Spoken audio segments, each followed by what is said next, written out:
Ladies and gentlemen, it is my great pleasure to welcome you to today's event. I'm Tamika Tilleman. I lead the Digital Impact and Governance Initiative at New America, affectionately known as Digi. And we are fortunate on the Digi team to work with government, civil society, and the private sector in developing groundbreaking technology solutions for public challenges worldwide. Much of our work involves mobilizing unconventional coalitions, and we have a prime example of that today. We want to thank the organizations that have collaborated to make this project and this event happen. The U.S. Department of State, the SHINE program at Harvard's T.H. Chan School of Public Health, Consensus, our technical partner, and Levi Strauss Foundation. If you are looking for analogies, they and the speakers participating in today's session are kind of like the 1927 New York Yankees when it comes to the use of tech and social impact. And so we are extremely grateful to each of them for lending their genius and capacity to this effort. A few words about the roadmap for today's event. We're going to begin with a quick overview of the project and the research it involves, and then pivot into a conversation about the broader worker welfare landscape and the implications of this project on that ecosystem. And then we'll close out with some Q&A. We are going to cover a lot and we will cover it quickly. Please don't blink or you may miss something. The chat, as Angela mentioned, is open. We trust you all to use it responsibly. We don't do that for every event, so we're counting on you. But please share insights with your fellow audience members. New America team members will also be using the chat to share links to resources that we're going to be discussing in the course of the conversation. Also, as Angela mentioned, during the second half of the event, please put questions for the panelists in the Q&A tab at the bottom of your screen or into the chat if that's easier. With that, we are off. We're looking forward to this, and I will hand things over to Allison and Eloisa.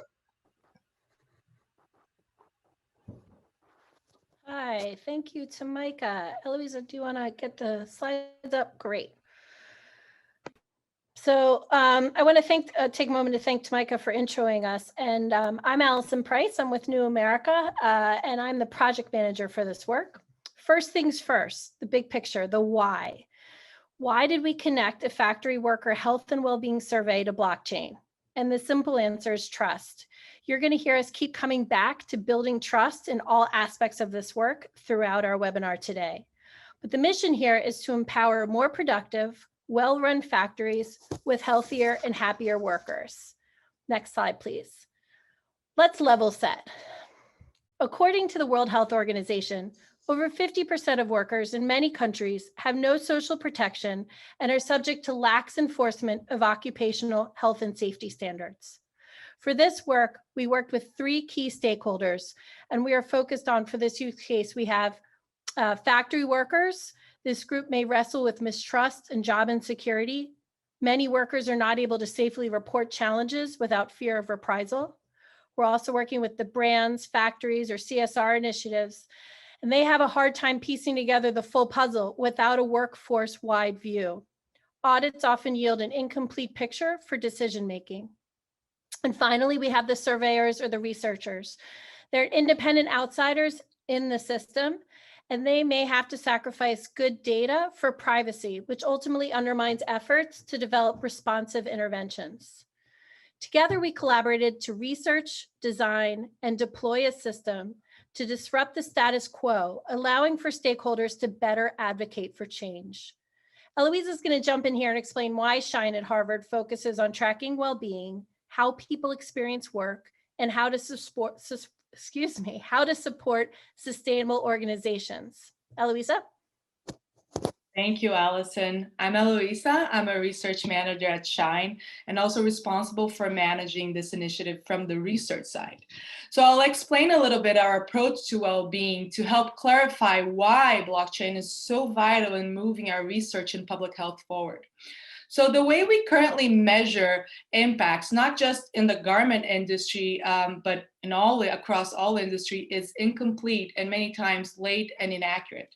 We are measuring the tip of the iceberg through these current standard reporting metrics. And here in this slide, you can see a few of the ones that we use specifically in the garment industry. But this prevents us from seeing what's really going on, what's below the tip of the iceberg. And the use of automation, AI, human interconnectivity, information technology, it all requires us a more sophisticated approach to assessing how healthy are these supply chains, how healthy are these organizations overall with all the people involved, right? So in a VUCA world, we need to account for the complexity, for the nuances, for the ambiguity, the not so obvious connections. So at Shine, we use a systems approach to account for all of this. And so for us, looking below the tip of the iceberg includes looking at the work arrangements, the experience of culture, the experience of work, as well as the values and belief. And what we're actually talking and what we're actually saying is that we need to look at the complexity of the human experience at work and in life. So how do we do that through research? We look at systemic well-being. So in order to capture the full breadth and depth of the complex and dynamic systems in which we all operate, Shine has developed a framework to understand the individual and organizational components of well-being and identify the ways in which they are interconnected. So we first look at how people are flourishing at the individual level. How are they doing in life and at work? And we also measure what are the resources that are needed to support this flourishing and consequently create sustainable organizations. As we have seen from the COVID pandemic, people's well-being and business success are intrinsically related. So diving deeper a little bit into those three major components of systemic well-being, the first one I mentioned is flourishing in life. And the way we measure it is through looking at these 6 dimensions here on the screen.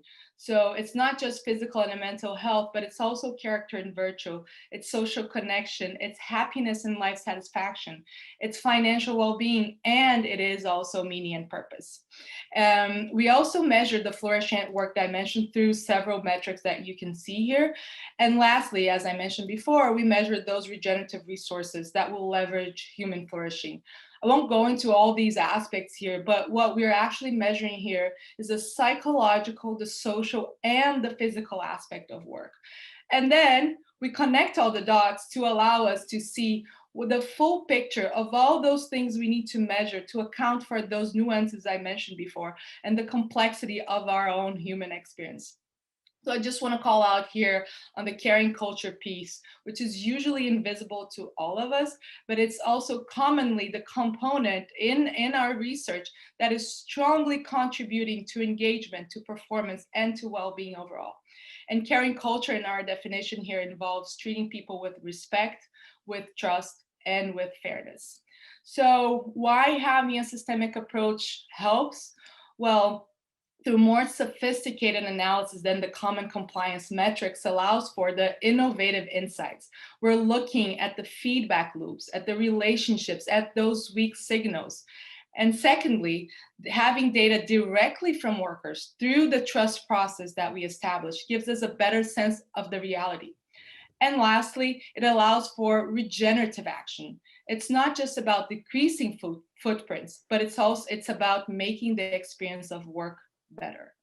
So I'll hand it over back to Allison to talk about the blockchain component of this. Thanks, Allison. No problem. So we really did have the perfect storm to develop this proof of concept we call Survey Assure. First, we had a united coalition. We really do have an enthusiastic and supportive team committed to developing a strong solution. Obviously, our team at New America, Consensus helped with the tech and programming. They're Ethereum blockchain experts. Shine and Harvard had the research and the survey. Levi's Foundations and Levi's vendors were trusting us with this partnership. Manaus is an on-the-ground, helped us with on-the-ground logistics and translators. And the US State Department supported this work through a federal grant. So we had a very strong team. And the second component is the fact that we're working with an existing survey. We have a proven workforce survey backed by years of research to measure all the workplace dimensions Eloisa just described. There's 92 questions to this survey, plus questions that we added in 2020 to account for the COVID pandemic. Shine has trusted on-the-ground experience with the Levi's brand and both factory workers and leadership that we piloted the solution with in Mexico in 2019. In 2020, because of the pandemic, we were able to quickly pivot and deploy a remote solution with factory workers in Poland with greater accessibility to smartphones and data. The third component here is obviously the tech, and I'm going to spend a little time here. We use the Ethereum blockchain, and our user-driven design led to an open source web-based platform powered by the Ethereum blockchain. I know there's a whole bunch of words in there, but the root of it is it's accessible by all levels of factory workforce. Survey Assure, what we built is really a layer. It's essentially a reader or a guardian, a translator of data that can work with existing survey software because it's API optimized. In this case, we layered it onto the survey system that Harvard uses, which is Qualtrics. Next slide. So why blockchain? In short, blockchain introduces a transformative new approach that has benefits for all stakeholders by increasing trust and decentralizing the data. As many of you know, blockchain is the tech behind cryptocurrencies, and we're putting crypto aside today, and we're focusing on blockchain and what it can do to democratize data. Because of blockchain, the platform that we built is transparent, immutable, and auditable. This gives the data added value and integrity, as well as peace of mind for the participants. There have been a lot of learnings associated with this project, and we'd be the first to caution that the power of blockchain isn't needed for all use cases. Blockchain does have challenges. It is still relatively new. There's a lack of general understanding. There's scarce talent who can work with it, and it adds to expenses in terms of using an advanced technology. But for this civic innovation, it worked with our goals because of one, decentralized data reassures workers that survey results can't be manipulated and remain pseudo-anonymous. Two, immutable and transparent with tamper-resistant records accessible to workers to prove that their answers have been included with authentic responses. And three, it worked well with our design priorities to be flexible and replicable. The system, as I said, is web-based. It can be administered in person or remotely. And again, it works with APIs. Open source ensures that other organizations could adapt this tool to create industry-wide data ecosystems for improving workplace conditions and helping brands make ethical and better business decisions. Next slide. So the result is better outcomes. The features of blockchain can contribute to better outcomes that improve the ecosystem for all stakeholders working together towards the main goal, to empower more productive factories with happier and healthier workers.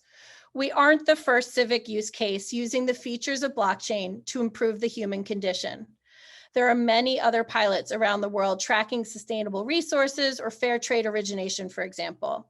But in this case, we added a blockchain layer to an existing survey. For the workers, there's no perceptible difference in the experience in taking the survey. They still use tablets or phones with existing survey software, but where there's a big change rests in the results. The transparency of the workforce-wide view and the speed it is compiled. When we were in Mexico, we shared results of the survey within hours of the last survey completed. That was an exciting first, but there's a lot more that can be done with this first step. Business information could also be layered, things like purchasing decisions or clock in, clock out data to offer a fuller picture. Next slide. I'm going to quickly dive into the system to show you how we linked results to blockchain. So this is a screenshot from Survey Assure with representation of responses from the survey we did in Poland. You'll see the user experience is quite simple. Please note a few things. First, the sidebar over here, hopefully my mouse is going to show you what I'm talking about. This sidebar here covers all the topics that were addressed in the survey, the ones Eloisa described. And this sidebar menu makes jumping through the raw results easy. But the big piece of meat here are these audit buttons. I've circled them in red. There's an audit button on each section of question results. Anyone looking at results of a survey could click on these audit buttons. And for each question and see, next slide, pretend I've just clicked on an audit button. Aha. Okay, so this is the back end data captured from each question response in the form of a hash recorded from the survey, logged on blockchain, and shared through Survey Assure. Again, this is really, my colleague likes saying, it's the techie heart of the system. And it's the proof that the records are real and they weren't tampered with. You'll see that the data, the response, the date, excuse me, you will see that the date the response was created and imported and recorded are different. For added security for the identities of the workers, we recommend batch importing. You will see the hash is also hyperlinked in the blues. Users, if they're inclined, could click on each response and confirm it's on the Ethereum blockchain. It isn't identifiable. There's no private information out there. It's just a hash that's encrypted. Basically, it's the backbone of any blockchain system. We could spend hours going deeper here on blockchain. I will spare you. But I find the idea of democratizing data fascinating, and we wanted to share with you how and why we believe the solution adds much needed trust to this ecosystem. I'm going to hand the presentation back over to Eloisa to talk about her team's response to what was built and what they can do with the trusted data, but I'm happy to answer any questions on blockchain in the Q&A. Eloisa. Thanks, Allison. So just going over a little bit more in depth what Survey Assure can do, it also enables us to communicate the complex analysis and synthesis that we researchers love and provide using these composite scores. So as Allison mentioned, we ask over 90 questions, which is needed for us to map that whole system of dimensions that I mentioned before. But it's also important to synthesize all that data. So using these composite scores that you're seeing on the screen now allows for a quick and accessible format for workers, for vendors, and for brands. So this helps everyone see immediately what's actually happening at the factory floor, and also be able to make better decisions for all the stakeholders involved. And also, it builds on the trust, what we've been talking over and over again, because having these results in near real time will allow people to trust their responses are not being filtered or not being tampered with. And then moving on to the next, what's next for us, as Allison mentioned, it's a perfect storm of all of us, but it's a perfect storm for big dreamers. This is where we want to go. What we really want with the blockchain, using blockchain for measuring well-being, it's to make the invisible visible. So we want to map out at two different levels. First, this is just a mock-up of what we imagine the world to be like with blockchain being used for measuring well-being. We want to be able to see clearly, visually, where factories and workers are flourishing, where they're improving, or where they're just surviving. So when we're able to put everything on the map, literally and visually, we will make the problems we need to solve very visible. And in order to solve problems, we really need to see them clearly, like this mock-up in the slide. The second aspect of mapping is through the different layers of data. So once we integrate the data on human flourishing at the factory level, business flourishing at the vendor level, and purchasing practices at the brand level, we will have a complete picture, see the whole iceberg, which will enable us to make better decisions for everyone's lives and businesses. So now I'm going to turn it over to Kim from Levi Strauss Foundation and Eileen McNeely from Harvard, so they can have a conversation on what all this means to all of us. Thank you so much.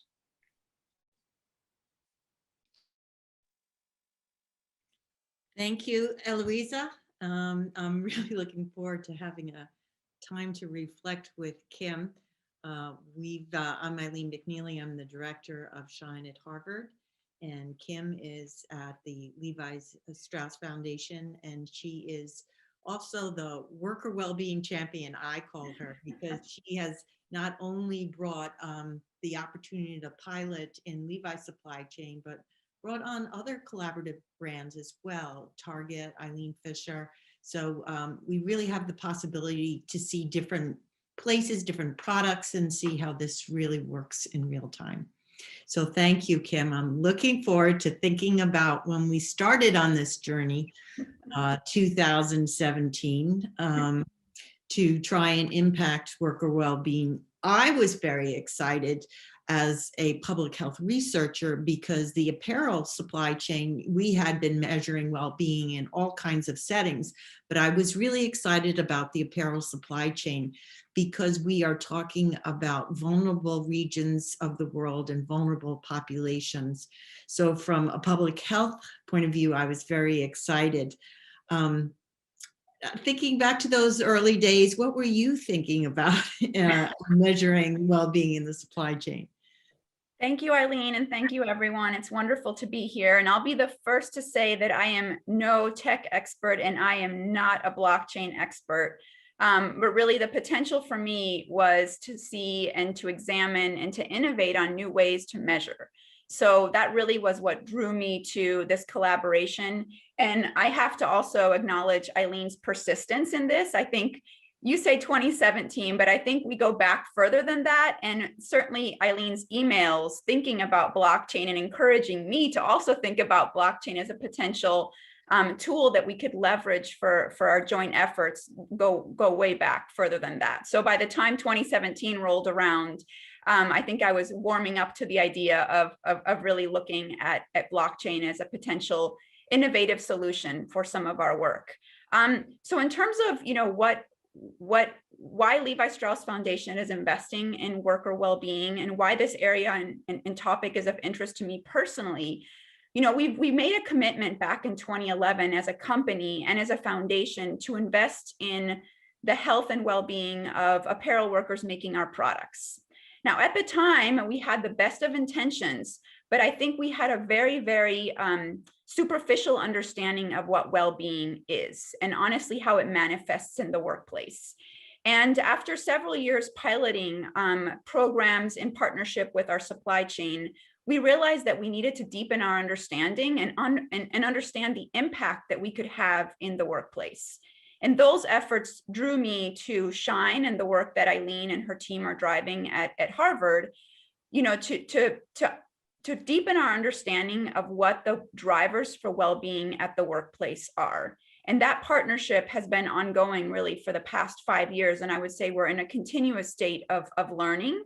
And part of that learning for the Levi Strauss Foundation, who's committed to investing in worker health and well-being, but also creating an approach that can be replicable and shared with not only the apparel industry, but the broader community of practice, right? Like what we're learning in our supply chain isn't particular only to the apparel space. These are insights that can be leveraged and used across supply chains globally. So really looking at how we can unlock that potential. And blockchain to me represented an innovative space that was worth exploring. And it's not necessarily about the tool itself, but rather, how do we use this tool as a means to an end? And the end that we want is to really to put well-being on the map. As Eloisa and Allison just walked us through, there's very little information that's put on the map in terms of what people need in the workplace and honestly what their potential is. And I think our effort has really been to try to put that potential on the map along with the business impacts and the business metrics so that we have a transparent system where we can see how worker well-being is connected to retention and absenteeism rates, and how the company's practices and the company by which I mean Levi Strauss and Company, how decisions that we make upstream impact worker well-being downstream. And blockchain offered one potential tool to be leveraged to explore those connections. And Eileen has really been, leading that charge with us. Kim, thinking about when we started way back when, before the blockchain, we really had to create a new path. Mm-hmm. And it was about the opportunity for workers to be surveyed. Yeah, I was thinking about that because I think this is really important as people can understand how this happens. And I was thinking about this when I was preparing for our talk, and do you remember when we approached factory managers about the possibility of surveying the workforce? Do you remember the kind of response and reactions we got? I'll just say for me, it was like, well, that's impossible. We'd have to shut down the line. How do we do this? We couldn't possibly do this. So I'm struck by that early beginning and where we are now. Do you remember that? Absolutely. I mean, we spent what 5 hours in a van ride in Sri Lanka talking about it. So we had quite a bit of time, and many conversations with factory managers and owners. I mean, I think it takes one factory to open up the doors of what's possible, right? And I think we had a really willing partner in Sri Lanka that was willing to go out there and explore a type of survey that had never been done before in factories. And I think the first response, the most common response that we've gotten has been, no, this isn't possible. It's going to be extremely disruptive. And I think that even, going back to this principle of trust, right? I think the biggest piece, Eileen, that I think that we can say really helped us advance these conversations was building a trusting relationship with the factory management, of saying, we're in this together. This is information that will help us as a brand. It will help the field to understand and put well-being on the map. But you as a factory owner, aren't you curious to understand what your workers are feeling and experiencing on a day-to-day basis? And when we have a common goal and a common aspiration, it becomes a lot easier to explore solutions, right? So some of the solutions that were mostly logistical and administrative around, how do you get thousands of workers off the line to go into an area designated for surveys and not be disruptive to the business? I think those challenges became easier to overcome when the possibilities for what this could actually mean for the business and for us was, once those aspirations were out there and that we had a common vision, I think the logistics became easier to overcome. And honestly, I would also say that we had an amazing team in place that was able to, take these challenges and examine them one by one and say, okay, well, if your challenge is removing people from the line, how can we set this up so that it is, how can we be as most efficient? How can we do this in the most efficient way possible, being least disruptive? And I think, Eileen, to what you've done and really helped us see was, why are we always putting these decisions in the hands of management? What if we actually empowered the workers to come up with solutions and come up with ideas about how to streamline this process? And what we've seen across the board in all of these factories is that workers are part of the solutions for how to make this a streamlined process that is least disruptive, right? So I think it's a combination of trust and willingness and having a common aspiration. Thank you for that. You reminded me that the model that we set up in the factories was really run by the workers themselves. So they set up all the tables. They were part of learning how to run the tablets and talking about the research so that people could trust and feel confident in it. And you reminded me again how trust was not only important in trying to communicate that with the workers, but with managers as well. Because what they were asking us was, well, what could we possibly learn from this? And what are good marks, bad marks? We don't want to fail. Will the brand find out? Will we get our hands slapped? And so really walking through, that this is really a continuous process improvement opportunity, that everyone can bring their voice to the table, and that the goal is not, red light, green light. It's about getting better every day. So it was those conversations that brought everyone to the table. The other part that was really amazing to me early on when I think back was the reactions of the workers when we started doing this. Do you remember that? I thought that was really fascinating. Well, and this is where it really opened my eyes to, I have a background in social compliance auditing, and labor auditing in factories. So that approach of, choosing a few workers, pulling them off the line and having a very short and brief conversation with them is sort of the model that I had in my mind, because it's what I'd experienced. And I think the difference between what we're doing here is that we're really giving people and workers the space to answer questions that they've never been asked before, and to show them that we care about them as humans, as individuals, and we care about their experience at work. And I'm remembering back to some of the early days of our survey work together, Eileen, and people just coming up after the survey and saying, no one's ever asked me these questions before. And how much time we spent even translating some of these concepts, right? Because, you know, whether they're Western concepts or not, I think sometimes even just understanding how you would translate something like mental health into, you know, Sinhalese, and understanding that, wow, there's actually quite a different dimension of, you know, how this could be translated, right? Or I'm thinking back to like depression as a concept and how many different words they had to describe what depression could mean. So really, I think it's the nature of the questions that in many ways no one had taken the time to ask workers about these types of questions, or given them the real opportunity to have the space and the anonymity to answer in a really sincere way. And that's something that we took very seriously. You know, and blockchain certainly helped make that even clearer to workers that, you know, this is an anonymous survey, you know, there's full confidentiality. But really, even that process took a while to instill in workers. You know, there's so much distrust in the system that even after running the survey 1 or 2 years, I still felt like we still continue to have, I think, some element of distrust in the system. And these are certainly challenges that we're still trying to overcome. But I think the blockchain survey tool helped us get one step closer to that full confidence and trust in the survey itself. You know, like you, I was really, so we ran focus groups after we started these surveys just to see how they were being interpreted and received.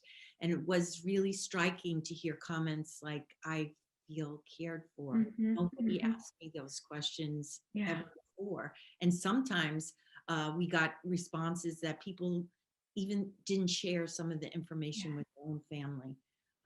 So this was a space to think about well-being, like, what is my well-being? What is it at work that makes me feel better or worse? And so it was really quite striking that workers were asked, and they felt very proud and grateful for that. So, and Eileen, if I could interrupt, one other thing that I think is worth pointing out that Allison mentioned in her comments, but I want to come back to, is that, you know, I've been working in factories for the past 15, 20 years. And my experience in factories goes way back to my childhood. But one thing I had never seen before in my entire experience was having workers themselves see the results of the surveys that they participate in.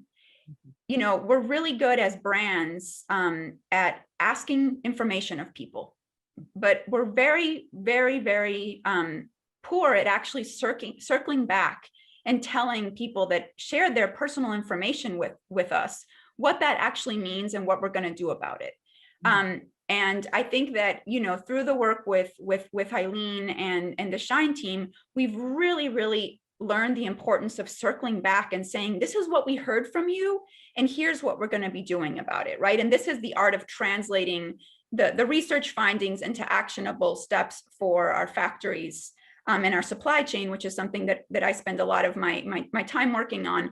But I think the power of being able to circle back with workers quickly after the survey happens, so you don't lose that momentum and that steam, is so powerful. And, you know, I'm thinking back to Mexico, where we did the survey you know, on the blockchain, and within a day or two, we showed workers the results of their surveys on screens in the factory.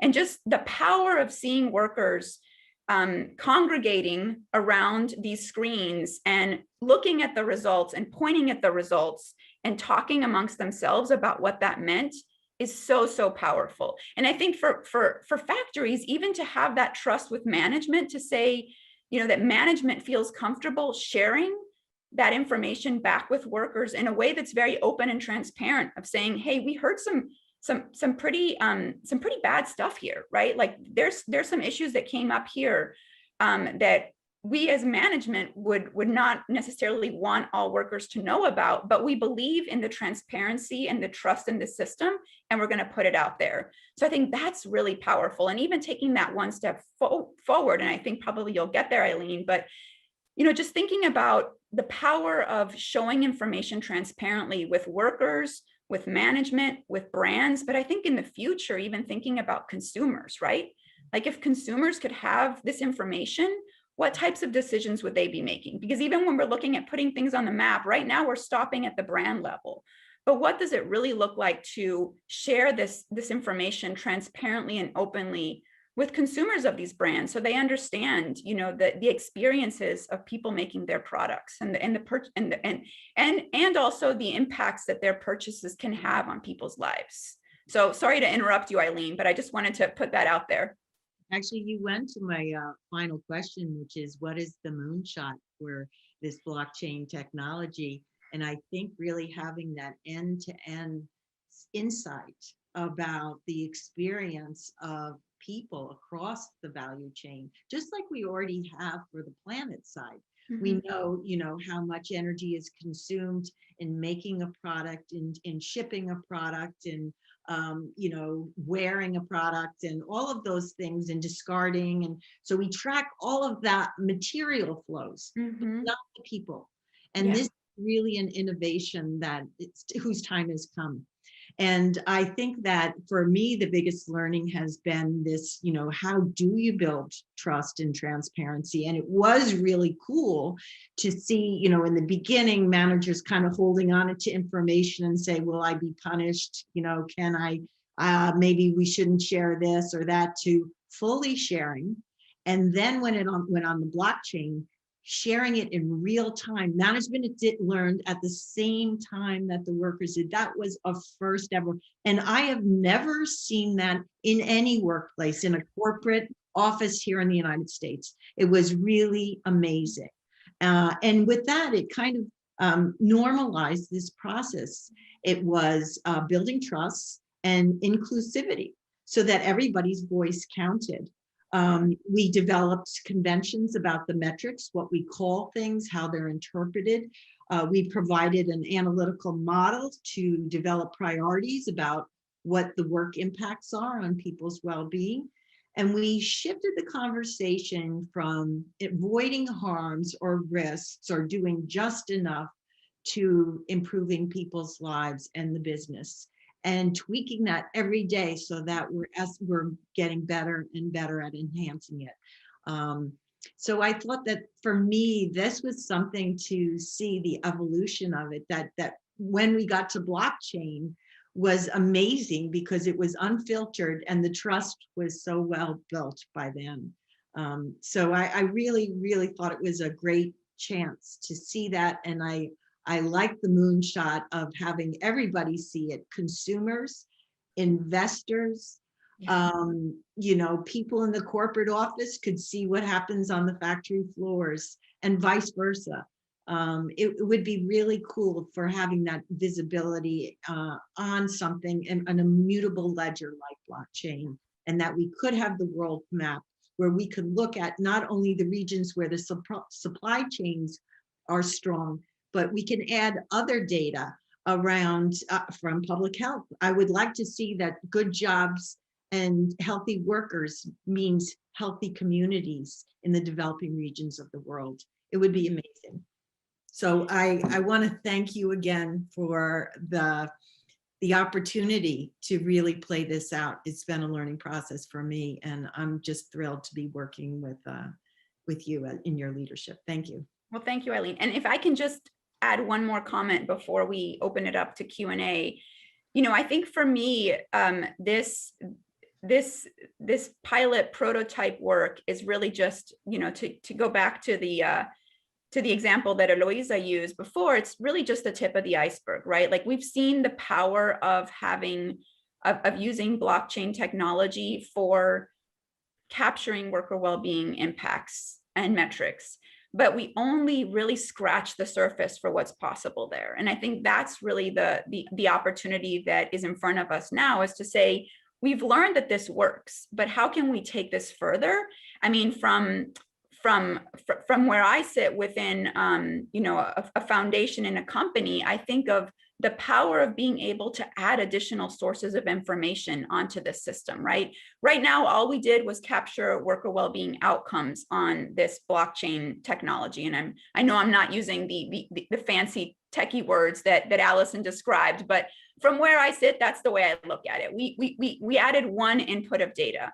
But to think about what's possible for all of us that work in, in sustainability and CSR is to think, what other metrics are factories capable of capturing that would give us a more complete picture? And those could be working hours, it could be information on wages and salaries, clock in, clock out information, information on orders and production. And then from the brand side, looking at purchasing practices, right? Like what's happening upstream in terms of that relationship with the factories, and how do we add that into the system? Because that's the power of really having a transparent systems-wide view of worker well-being, right? And I think we're just at the beginning of that. So the possibilities are really, to me, endless. And we've shown a proof of concept that's the first step, but there's certainly a lot more to be done. And I think we don't necessarily have a pathway for doing that yet, but I have no doubt that, with this group, we'll continue to innovate and would welcome others that are interested in being part of this to join us in the conversation to think about what's possible. Thank you, Kim. Yeah, thank you, Kim and Eileen. It was hard to, I do want to open it up to the audience, but I know you two can talk about this forever. So thank you both for your thought leaderships on this front. I see Tamika and Eloisa have joined us. We've gotten a number of questions, but I do want to invite the audience to continue putting questions in the Q&A. And I also, there was a question about, this is a recorded event. We will post it online, and we will be sharing the slides online as well. Okay. There was a number of questions about Mexico, and I want to put you all on the spot a little bit to talk a little bit more about the logistics of doing surveys on the ground in Mexico at the factory. Kim had mentioned about shutting down the line. You guys used some of the terms that you use all the time to talk about the logistics here, but can you talk a little bit more about why we did Mexico in person, how there was an opportunity for people, there were open-ended questions at the end where people could add on top of the survey questions that are already predefined, and as well talk a little bit why we needed to pivot to Poland to do it remotely, because that wasn't going to be an option in Mexico. I know all of you have many thoughts on this front, but I wanted to open it up to see if you could talk a little bit about implementing these systems in Mexico. I'm happy to jump in just to start, but at a very high level, and then I'll look to Eloisa and Eileen to provide the context and the details. From my perspective, why Mexico was we had a really, really solid factory that we had partnered with before. So this was not the first time we were doing the survey there. And honestly, it was just a partner in every sense of the word. They understood what we were doing. They understood the mission. They were eager to explore and innovate with us. So that to me was probably one of the most important,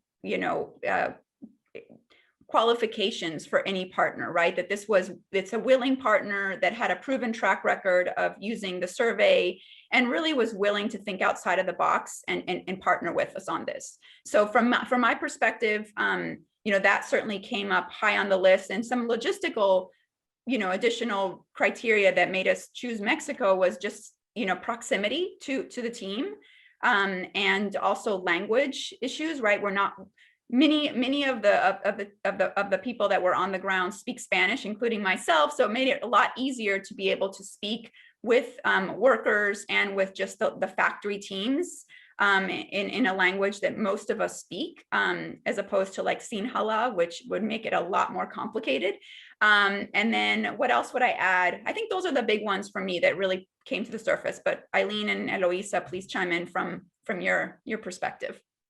I'll just add a couple of thoughts, and that is, you always want people to participate, but you don't want to pressure them if they don't. So one of the ways this was organized was negotiating with the factory management that workers would get time off the line. so that we would shut down a line and everybody could come to the station. They could decide to take it or not, but that was time that they were going to be allowed and cared for to put their voice in. So the other thing that we did, because a lot of garment workers are piece rate workers, and so they, they have their targets, and so we negotiated with management that everyone would still make their average salary with the incentives for the piece rate, so that no one is penalized, and that this is clearly a message from management that this is important. And so having said that, out of thousands of workers we did in Mexico, we only had a handful who did not want to take the survey. I think that's incredible in saying how much workers wanted to participate and have a voice. And just to add to that, why Mexico, we had done it before, and so they knew the process. So we had built on the trust with the workers as well. And as you mentioned, Kim, when we had the results out there on the screen, they helped us build the images. We went through them. Does this make sense to you? Are you understanding? Are your colleagues understanding? So I think, like you mentioned, bringing them to be part of the solution and discussing, does it make sense? Because we're outsiders. So asking them directly, I think, made a lot of difference in how the rest of their colleagues saw the results and what we were giving them, actually, to build on that discussion. Thanks. I'm gonna, I know just because we did it in Mexico, there's a direct question about letting workers add to questions about uncovering unknown issues. Do you want to talk a little bit about how you manage that? Again, it's off blockchain, but why that's an important part of the survey experience. I can just start here and then please add in, Kim and Eloisa. But one of the things that we did when people got up from the survey station is they had a comment box and they could add comments. And we took, what was amazing to me, because we do a lot of surveys in the United States and people don't usually add so much extra, but we got thousands of comments from workers that took the time to write out qualitatively what their experience was. And then we went through and did all the analytics at that. And of course, that was so rich. It was much, even, it brought to light things that we didn't ask about, things that we wouldn't have known. And it gave us not just a kind of an enumeration of problems, but it gave us this sense of intensity or quality to the problems and to the work environment. It was really great. And just adding to that qualitative piece, which I think is very important, our team, Manaus, that's not here, but they go back to the ground 1 month later, 3 months later, and really trying to understand what's the interpretation. Because again, we are outsiders. So what did it mean? Did they understand all the questions in the way that we were intending? So again, we're directly asking the workers, qualitatively speaking, what they understood and how did those responses make sense from what we were interpreting. So that's a big piece of our trust process as well. Thanks. Mike, I'm going to direct this question to you about replicability or scale. I'm hoping you could talk a little bit about the 80-20 model with just digital public goods in general and let the audience know about some of the thoughts why we make these solutions open source. That's a great question. When we design and build new technology tools for addressing social challenges, what we've recognized is that a lot of different organizations have similar challenges that they're trying to work through. And so rather than having to design every solution brand new from the ground up, there's a very powerful opportunity utilizing open source technology to build one very high quality, what we call 80% solution, where we're hardwiring in all of the accountability, transparency, efficiency, equity that we can to that initial core solution, and then anticipating that each organization that utilizes the tool is going to customize the last 20% to meet their specific needs.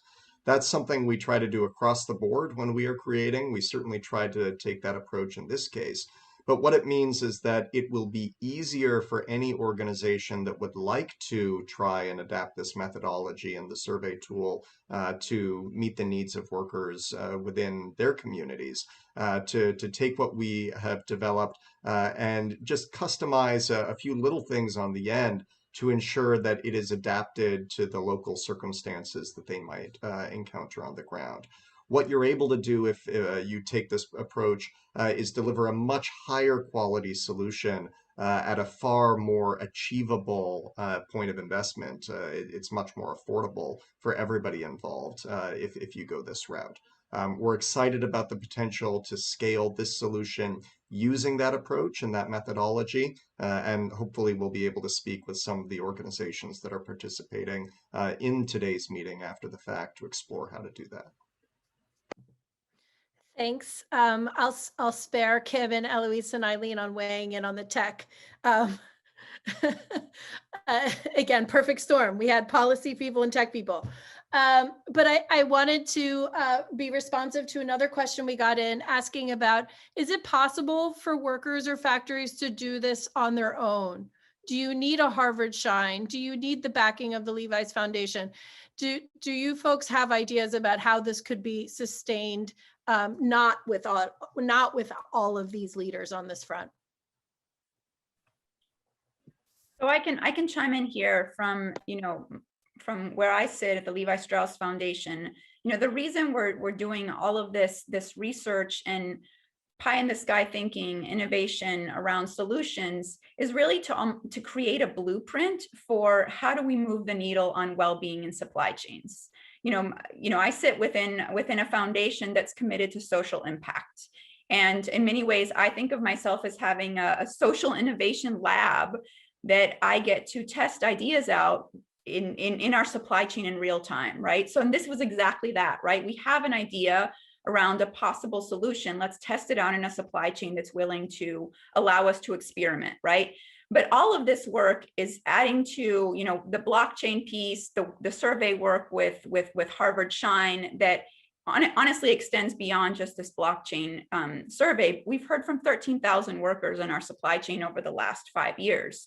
All of this information is research that we're now translating into business actions to say, we've gathered all this information on what actions we as a brand can take, what actions factories can take to move the needle on well-being in really meaningful ways. And I think the bottom line is that a lot of what we're learning is pretty simple. It's about cultivating cultures of trust, respect, and fairness in factories, which is honestly what all of us want in workplaces, right? When I think of my own work experience, that's what I need, right? I need to be treated, with respect by my boss, and I want to be treated fairly by my coworkers. So it's really the same things that we're looking at being what matters most in factories. So we're in the process of translating these research insights into actionable steps for factories. Part of this process will be sharing with our supply chain and honestly with the industry a survey that's based off of Harvard's research, but can provide almost like, I would say, progress milestones to factories on an ongoing basis that can kind of be like a pulse check of how are we doing on well-being, right? Because honestly, to me, the end result would be that factories value this information for themselves, right? It's not about the brands holding on to this information. It's, as an employer, I care about hearing from my workers. Therefore, there's a need to have, a pulse check survey. So I think from my perspective, yes, all of this will be available. And from we will be sharing it open source in the next few months, so little by little. So check back with the Levi Strauss Foundation. We'll be sharing this with the industry in the field. And, would love to kind of turn it over to Eileen and Eloisa. But what I would also say from my perspective is that the value of being part of a learning partnership is also huge, right? There's certainly the element of the survey itself. Is this going to be open source? Is this going to be available? Yes. But the value of being part of a community of practice and of learning with Shine has been immense for us. And honestly, I feel like I've grown so much in the past 5 years in working with this team and my understanding around how do you move the needle on well-being. And that comes out of the partnership with Shine. So I'll let Shine talk about how they've created this community of practice and how folks can join. So thank you for that, Kim, because for us working on the factory floor with companies in the boardroom and is a really, it's a learning lab. And for all of us, and our mission is really for social impact. And so when the question comes up, you know, how do you scale this? Can you do it without having the whole Shine team? I think the answer is yes, but it is more than just we study wellness programs and people can have an off-the-shelf program and just put it on the floor, and it's not going to thrive. It needs an investment that says, this is what the behaviors that are incentivized. This is the time that we're going to give to hear from workers. This is how we're going to respond to changes. And so it's a commitment that is not just putting a wellness program in place. It's something that is part of the production. And so I think it's scalable. There's a lot of lessons that we've learned and happy to share some more. And it is about building a movement of a community of practice. So please talk to us if you want to be part of the research. Thanks. We have just a few minutes left. There's two topics we didn't cover, and I'm trying to figure out how to do it as quickly as possible. One is the pandemic and just impacts overall, and is there going to be an increased interest in worker health and well-being? Just a total landscape shift. And then also in terms of the future and decisions that consumers make, is blockchain going to be helpful on that front? Are these efforts going to be helpful on that front? Take it from either the tech or policy, but perhaps each of you could round out touching on those 2 points in only 3 minutes. I know you guys could do that for hours, but I just wanted to put those last 2 points out there. I'll just take 30 seconds on the COVID stuff, because what was really helpful when we did a remote run of the blockchain in Poland, it was in the middle or the height of the COVID pandemic. And so what we learned is, wow, you get an immediate flavor for what's going on the floor. We learned about mental health issues. We learned about financial fragility. These are things that help us respond and adapt sooner. So having the common language, having the mechanism to do it and be right on the ground when something like this happens helps us adopt and be resilient. So that was really a good lesson for us. And I would add on, Allison, just quickly to round this out, that I think we're all familiar with the impacts that the pandemic has had on the apparel sector. And it's really been one of the sectors that has been impacted the most, with already very vulnerable communities.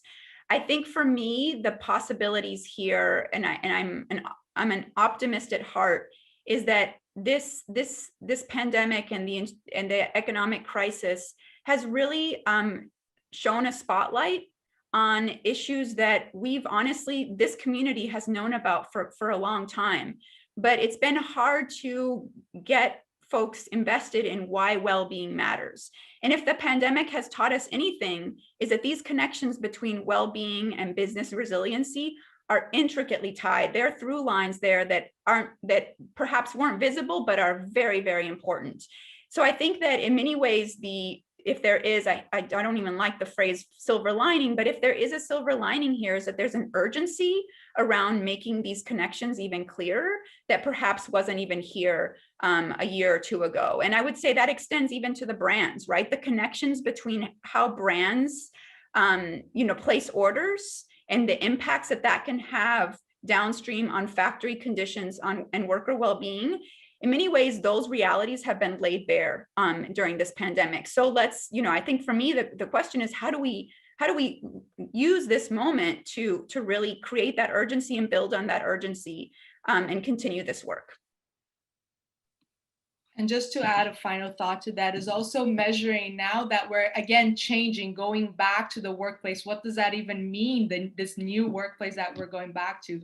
So having a clear sense on the ground again of the new changes that are coming is also very important to keep track and act quickly, right?